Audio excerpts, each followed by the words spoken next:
So the other day when I was scrolling through X, I saw that EA was shutting down the Xbox One and PS servers for Battlefield Hardline. And I thought to myself, of course this has happened a lot of times before, but surely there's a legal case to battle this. You're essentially being sold a product with multiplayer in mind. You're buying the product, you get single player and multiplayer, but then after 10 years they essentially close support for it, so you're just left with nothing. You are a scammer. Surely this cannot just keep happening over and over and over. Something has to be done. Then after 10 years they can just say they're ending support and that's it. You can't access the multiplayer anymore. Of course this is completely immoral for companies to do in my opinion, but is it bounding something illegal? Of course some games circumvent this by having a server browser. For example, Black Ops 1 on PC has a server browser, so you can still play some of those games. I mean, imagine buying a car with a turbo, but then after 10 years the company takes away the functionality of the turbo, so you're essentially just left with a normal car. This does actually also happen in other sectors of the IT industry as well. For example, devices.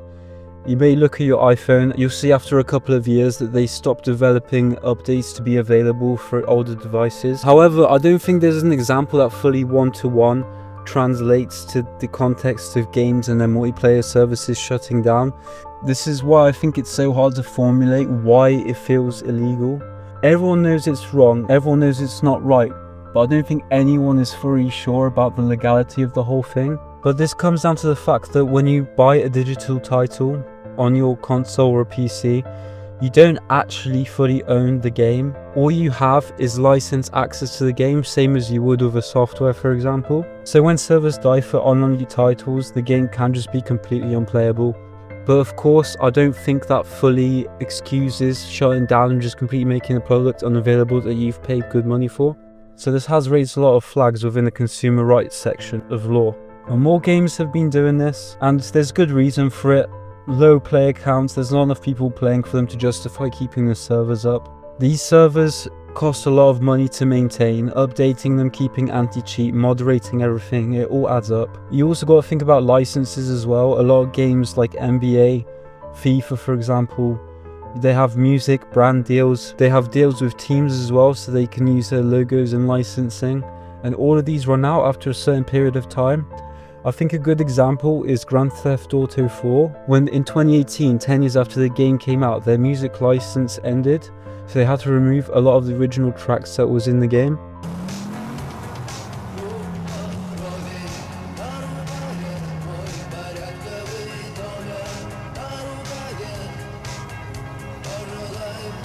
But a lot of this essentially just comes down to cost cutting and essentially just focusing their finances on newer titles and newer ways to make money.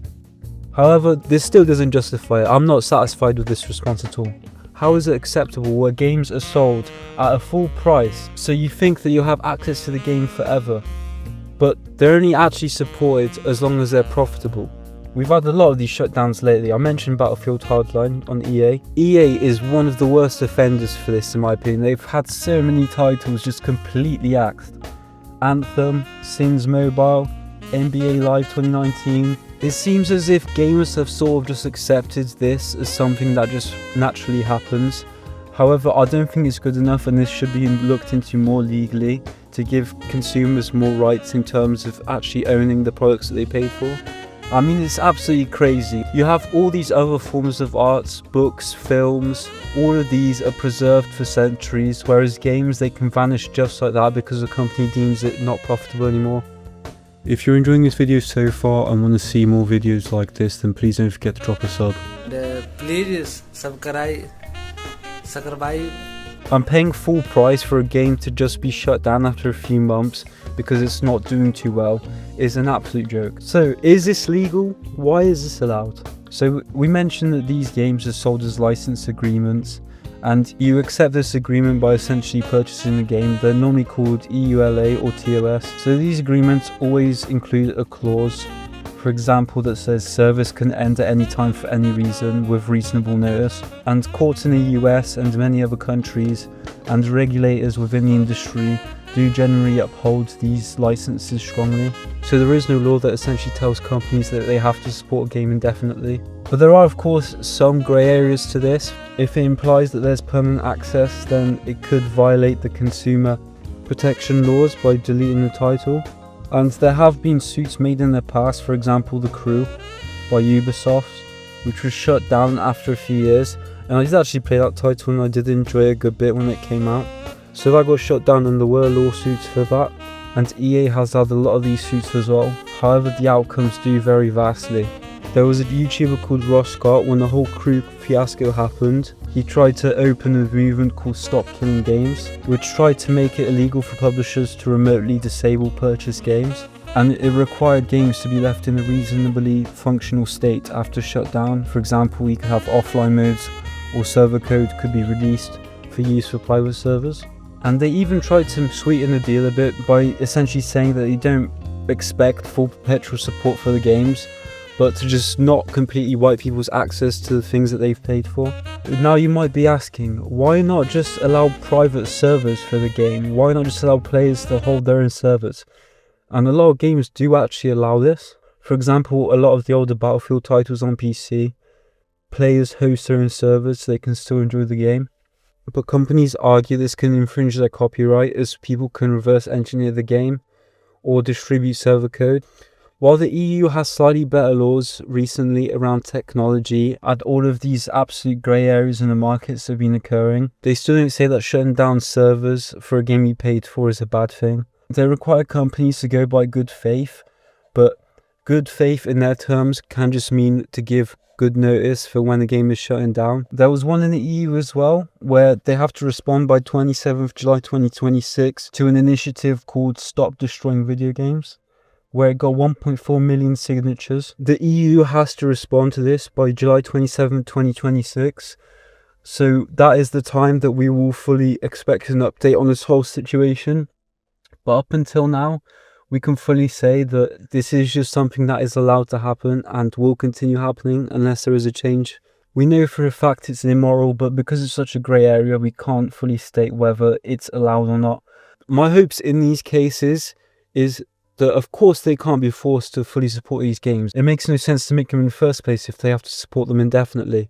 However, I think they should be forced to make server code public so people can host their own private servers on these games. And I think that is a good fix. It is such an easy to implement fix as well, but people just don't seem to see the value in upholding this sort of end of the deal. Loads of companies build reputation against having these sorts of shutdowns, and it's not necessarily a good thing. If you're known for selling stuff that you take away from someone after a few months, then who the hell is going to buy from you? But this just comes down to complete blindsiding by short-term profits. There have, however, actually been some pretty nice things coming out of this whole situation. For example, those are the private WoW servers. You have huge communities building up on there. Blizzard has of course been absolutely smiting these off the face of the earth, but this just goes to show if you don't give people what they want, they'll just do it themselves. It is a very difficult topic. It feels wrong. Legally, technically, it's not wrong. However, because it's gaining recognition by bodies like the EU, it has to be bad. I think the issue is as well, if the EU actually finds this to be a bad practice and bans it, loads of games will switch to a subscription model instead, like software has. Those types of models are not only more profitable, they do also help circumvent this whole issue. So the best case scenario that can come out of this situation is that companies will make the server code public. Or worst case scenario will be a monthly subscription model. This is of course a developing situation, so we'll just have to see what happens. This has been going on for probably a decade now, but we'll just have to wait and see what happens. Just more waiting, I guess. Maybe they'll find a solution in the middle, but if they take any of these two extremes, then they will absolutely shake the core of the industry.